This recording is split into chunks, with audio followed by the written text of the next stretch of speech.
नमस्कार दोस्तों, मैं हूं राहुल सैफ। लीगल चैनल में आपका स्वागत करता हूं। मैं जो आज सलाह देने जा रहा हूं, ये अक्सर मैंने अपनी काउंसलिंग्स में भी कई लोगों को समझाया है और ये आइडिया दिया है, और मैं अपने कई वीडियोस में भी ऐसा बोलता रहा हूं। पर बावजूद उसके मैंने अक्सर देखा है कि जो पति पक्ष वाले हैं इसको बड़ा नॉन सीरियसली लेते हैं और उन्हें लगता है कि इसका उतना अच्छा रिजल्ट नहीं आता है जो आज सलाह मैं देने जा रहा हूं। और ज्यादातर सब क्या चाहते हैं, 340 सीआरपीसी लग जाए, या फिर मैं मेरा मेंटेनेंस सर्च कैसे भी कीजिए, मैं मेरे मेंटेनेंस कैसे भी खत्म करवा लूं, या फिर मुझे जल्दी जल्दी डाइवोर्स दिलवा दीजिए। देखिए साहब, जरूरी यह है कि आपकी पार्टी बैकफुट पे है। ठीक है, अगर कोई ऐसा फॉर्मूला है कि सब कुछ जल्दी हो जाए तो यहां ये उस फॉर्मूले को सबसे अच्छी तरह से इंप्लीमेंट करते हैं, क्योंकि इसमें रिजल्ट बहुत जल्दी आता है। पर दिक्कत यह है कि इसको एक कथा समझ के सब लोग बड़ी इजीली लेते हैं। तो मजबूरन आज मैंने अपने दिमाग को सोचकर पर्टिकुलर इस वीडियो को इन टॉपिक्स के ऊपर ही डेवलप किया है, जिनको अक्सर मैं एक सब्स्टिट्यूट के फॉर्म में अपने वीडियोस में कहता रहा हूं और अपनी काउंसलिंग में कहता रहा हूं, पर आप नहीं जानते कि इसका इफेक्टिवनेस और चीजों से ज्यादा बेटर है। हालांकि इनको यूज करने पर ज्यादातर केसेस में अभी तक जो रिजल्ट्स रहे हैं वो ज्यादातर पति के पक्ष में रहे हैं। उसका कारण है कि लड़की वाले जो होते हैं वो मनी माइंडेड होते हैं, और मनी माइंडेड आदमी दूसरे की जेब से पैसा जरूर निकलवा सकता है पर अपनी जेब से पैसा नहीं खर्च कर सकता। इस मामले में उन्हें जो एक हक दिया गया है उसको अधिकार से अपना पूरा हक मानते हैं शादी में आपकी, तब भी जब आपने कोई केस नहीं चला और उन्होंने भी कोई केस नहीं किया, तब भी वो सोचते हैं कि उनको आपसे सब कुछ आपका छीनने का अधिकार है। केस होने के बाद तो फिर यह असर लक्षण दिखाई देने नजर आती हैं। क्या है ये कंटेंट, क्या है ये मैटर, यही आज हम इस वीडियो में समझेंगे कि इससे कितना अच्छा फायदा आपको केसेस में आ सकता है। इसीलिए हम एजुकेट करने के लिए कुछ कोर्सेज भी चलाते हैं कि आप अपने केसेस के अंदर ज्यादा स्ट्रेंथ पा सकें, ज्यादातर आपको स्ट्रॉन्ग कर सकें। मेन कोर्सेज का एक पार्ट होता है, ये अलग अलग पैकेजेस में होता है, और इसको आपको इस तरह से समझना होगा कि काफी लोगों ने बहुत जल्दी और त्वरित अपने रिजल्ट जो हैं लेकर आए हैं। कॉन्फिडेंस का लेवल बहुत हाई रहता है, और सबसे अच्छी चीज यह है कि टाइम और पैसा दोनों बचते हैं। रिजल्ट काफी लोगों के आ चुके हैं, लगभग कई लोगों के आने हैं, और जिन लोगों ने अभी शुरुआत भी की है वो भी कॉन्फिडेंट है। मुद्दा यह है, सही चीज को सही तरीके से लड़ना सिखाया जाता है इन कोर्सेज में। दूसरी चीज यह है, अगर आप इस वक्त बैठे हुए वीडियो देख रहे हैं और इस वक्त किसी कानूनी समस्या का समाधान चाहते हैं और समस्या का सामना कर रहे हैं, तो आप दिए हुए व्हाट्सएप नंबर पे चाहे कोर्स के लिए और चाहे अपॉइंटमेंट के लिए इस नंबर पे सिर्फ मैसेज डालिए। मैसेज डालने के बाद आपको मैसेज के थ्रू ही जवाब मिलेगा। कॉल मत कीजिएगा, कॉल नहीं उठाते हैं इस नंबर पे हम लोग। अब आज के मुद्दे पे आते हैं। ये कुछ इस तरह से है, देखिए अक्सर पत्नी क्या गलती करती है कि वो अपनी बात को मजबूत रखने के लिए, अपने ईगो को सेटिस्फाई करने के लिए लड़की वाले आक्रामक हो जाते हैं। उस आक्रामकता का फायदा उठाने के लिए उनसे कुछ गलत काम करवा लिए जाते हैं उनके कानूनी सलाहकारों द्वारा। झूठा, मनगढ़ंत और बड़ा चढ़ाकर लगाया जाता है केस, जिसके अंदर यह सोचकर लगाया जाता है कि एक मेंटल प्रेशर जबरदस्त तरीके से पति और उसके घर वालों पर डाला जाए। इसलिए सभी जगह पर, चाहे वो 498 हो, चाहे वो डीवी हो, सभी जगह पर उन नाते रिश्तेदारों का भी नाम लिखवा दिया जाता है जिनका दूर दूर तक कभी कोई पाला नहीं पड़ा, दूर दूर तक कोई वास्ता नहीं रहा आपके मैटर से, पर उनका भी नाम लिखवा दिया जाता है। उनका नाम आप पर ही प्रेशर बनाने के लिए डाला जाता है, और वो सूरत ये होती है कि उनके नाम गलत डल जाते हैं। अब दो कंडीशंस होती हैं।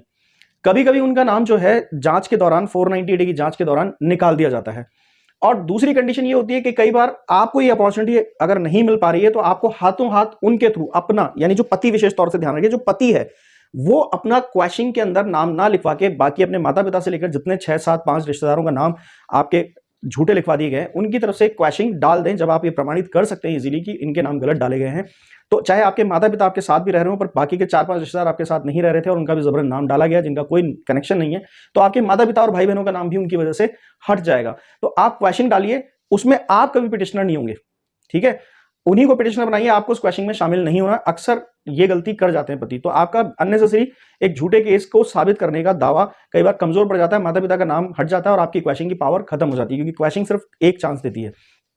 तो आप अपना रिजर्व रखें, क्योंकि जब वो अपना नाम हटा के आएंगे और फिर आगे की जो हम प्रक्रिया बता रहे हैं उसके बाद जब आप क्वेश्चन में जाएंगे तो आप आसानी से इस केस से पूरे से बाहर आ सकते हैं जल्दी। फिलहाल ये बात क्वेश्चन की नहीं हो रही, ये बात सिर्फ दो प्रक्रियाओं की हो रही है। या तो चार्जशीट बनने से पहले आपके घर वालों का नाम खुद इन्वेस्टिगेशन ऑफिसर जो आपके केस के हैं वो हटा दें, और अगर वो नहीं हटा रहे हैं तो आप क्वेश्चन के थ्रू उनके नाम हटवा लें। इसके बाद इसे चार्जशीटेड होने दें, तब तक वेट करें, यानी कि चार्जशीट जो है आपकी वो चार्ज फ्रेम तक पहुंच जाए। चार्जशीट लगने के बाद चार्ज फ्रेम हो जाए, उसके बाद आपको यहां पर दो ठोस प्रक्रियाएं एक साथ मिलेगी। पहली बात तो इन्वेस्टिगेशन ऑफिसर अब आपके हटाए हुए नामों को दोबारा नहीं डाल सकते, उनके हाथ से राइट्स निकल चुके। दूसरी बात, चार्ज फ्रेम हो गए हैं, तो इस वजह से जो माननीय जज साहब या मजिस्ट्रेट साहब आपका मैटर देख रहे हैं वो इस पूरे मैटर के अंदर आपको एक तरीके से इनडायरेक्ट सपोर्ट दे जाएंगे कि वो भी इसमें इन सारी बातों को कंफर्म कर चुके हैं। तो इन दोनों वजह से क्या होगा कि आपके पास एक ठोस प्रमाण तय हो जाता है। आपने भी हाई कोर्ट से या तो क्वैश करा लिया या फिर ऑन रिकॉर्ड चार्जशीट से पहले आपके रिश्तेदारों का नाम हट गया है। तो ये एक सरकारी कागज की वजह से एक सॉलिड एविडेंस आपके पास आ चुका है। अब जब मैंने कई बार कहा तो आज इस बात को ढंग से सुनिएगा, गौर से सुनिएगा। मैंने शायद एक कमी रखी थी, वो आज मैं पूरी कर दूंगा कि ये केसेस मैं करने के लिए क्यों कहता हूं, इनके क्या फायदे होते हैं वो समेत मैं बताऊंगा। देखिए, शुरुआत आप डिफेमेशन से कीजिए, क्योंकि उसके अंदर आपको भी डिफेमेशन डालना है, पतियों को भी और खासतौर से उन रिश्तेदारों को भी। अब इसमें क्या है, सबसे बड़ा एडवांटेज क्या मिलता है, हर रिश्तेदार अलग अलग जगह भी रहते हैं, ज्यादातर कई दूर के रिश्तेदारों का भी नाम लिखवा दिया जाता है, तो जुरिडिक्शन इसमें कभी भी चैलेंज नहीं होता। तो आप ये सोचें कि पत्नी वहां से जुरिडिक्शन का जो है या फिर अपनी कोई सिंपैथी के पावर से वो कोर्ट से कोई सहानुभूति लेके और इन केसेस को अपने एरिया में ट्रांसफर करा लेगी, ये बिल्कुल संभव नहीं है, क्योंकि ये अलग कैटेगरी के केसेस हैं, इनमें इस तरह का कोई पावर, कोई राइट नहीं मिलता है। तो इसलिए डिफेमेशन का केस सब अपने अपने इलाके से डालें आप लोग। जैसे पति और उसके पिताजी माताजी मान लीजिए बेंगलुरु में रहते हैं, अगर उनके जो एक भैया हैं वो बॉम्बे में निवास करते हैं, इसी वजह से तो नाम हटाएं। इसके अलावा एक भाई जो है वो भोपाल में रहता है, या एक मामा जी जो हैं आपके इंदौर में रहते हैं, और पत्नी जो है वो दिल्ली की हैं, तो उन्हें इन सब जगह पे जाके ये केस डालना पड़ेगा। एक ही तरह का केस अलग अलग लोगों के नाम से डालने से, यानी कि डिफेम किया। डिफेम कैसे किया? देखिए, जब आपको मानसिक रूप से प्रताड़ित किया गया तो एक केस अपने आप में एक मानसिक प्रताड़ना होती है, खासतौर से जब वो एक झूठा केस हो। उस मानसिक प्रताड़ना से ये सब लोग अलग अलग तरीके से गुजरे। अब वो मानसिक प्रताड़ना हुई तो ऑब्वियस है आपका काम में मन नहीं लगा, तो आपको आर्थिक क्षति हुई। जो आप काम व्यापार व्यवसाय करते हैं उसमें आपका मन नहीं लगा, आप उससे डिप्राइव हुए, आपको आर्थिक क्षति हुई। आपको शारीरिक हनन इसलिए हुआ कि कई बार ऐसा होता है कि आपको कोई एंजाइटी हो गई, आप टेंशन में आ गए, कई दिन तक आप शारीरिक रूप से शिथिल हो गए, तो ये सब चीजें भी एक तरीके से शारीरिक प्रताड़ना में ही आएगा। मानसिक रूप से प्रताड़ित होकर आप शारीरिक रूप से भी प्रताड़ित हो ही जाते हैं। तो इस तरह की चीजें जो हैं, इन सबको क्लब करके आप एक बकायदा एक डैमेज का भी सिविल सूट आप अपनी तरफ से डाल सकते हैं। फिलहाल डिफेमेशन डालिए।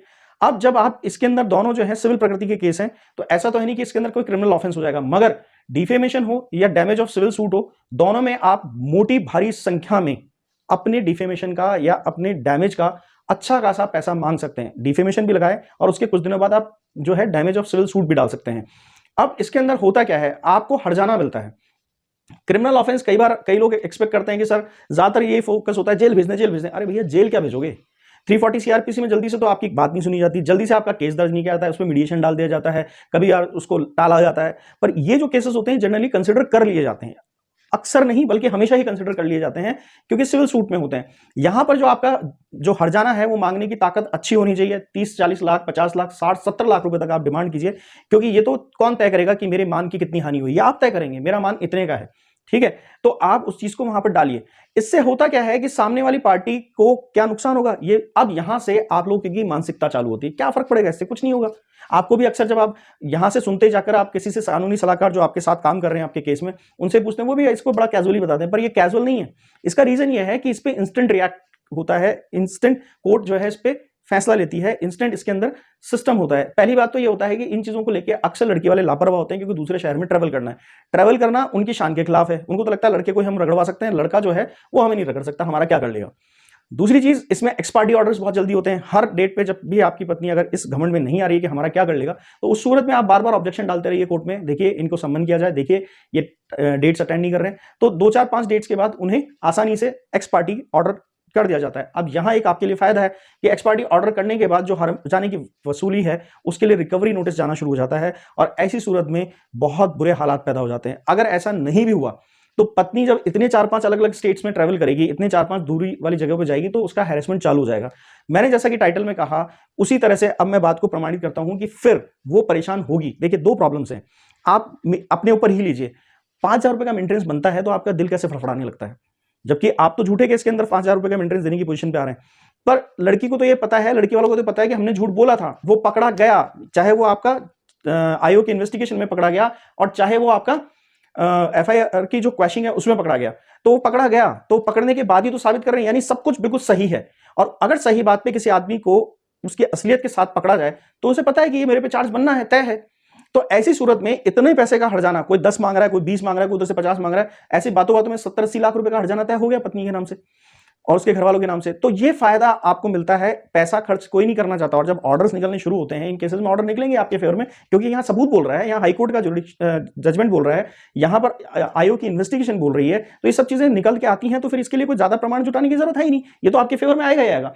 मुद्दा सिर्फ इतना सा है कि जब फाइनेंशियली इस तरह का कोई प्रॉब्लम आता है 2-4-6 महीने के अंदर, इसके जब ऑर्डर्स निकलते हैं कि साहब इनको पैसा देना पड़ेगा आपको, जो आपसे हर जाना मांगा गया है, ज्यादा से ज्यादा पत्नी पे सहानुभूति दिखाते हुए ये मेहरबानी कोर्ट कर देती है कि 10 लाख को 7 लाख कर दिया, या आपसे सेटलमेंट करवा के 7 लाख पे ला दिया। ये छोटे मोटे नेगोशिएशंस हो जाते हैं, परंतु कुल मिला के कहानी तो यहीं की यहीं रहेगी कि पैसा तो देना पड़ेगा, वो लाखों में होगा।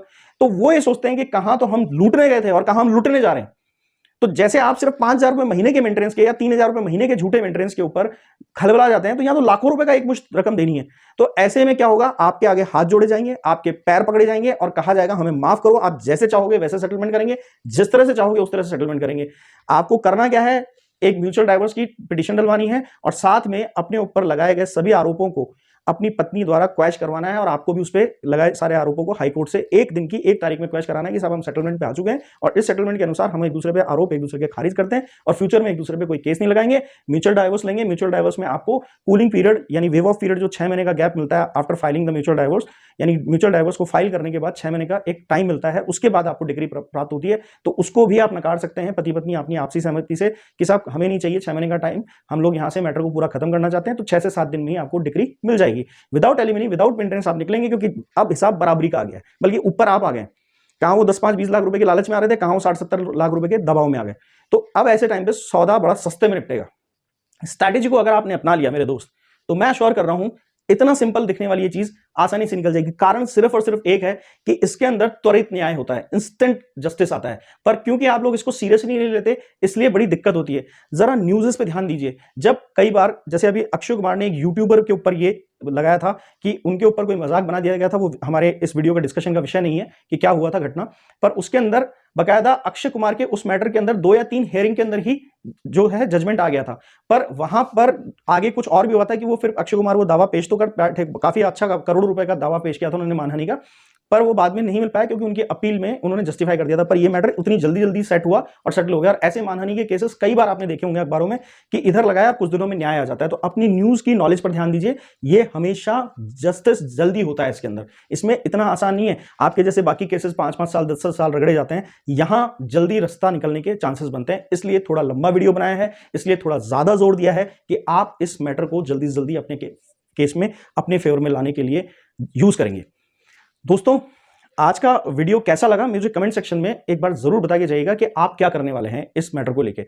और दूसरी चीज ये है कि लाइक जरूर कीजिएगा, शेयर कीजिएगा, और ये सब्सक्राइब का बटन है इसे दबा दीजिए। मेरा वीडियो पहली बार देख रहे हैं या देखने आते रहते हैं, घंटी का बटन है उसे दबाइएगा साथ में, और फिर एक ऑल का ऑप्शन आता है। मेरे सारे वीडियोस रेगुलर आपको मिलते रहेंगे।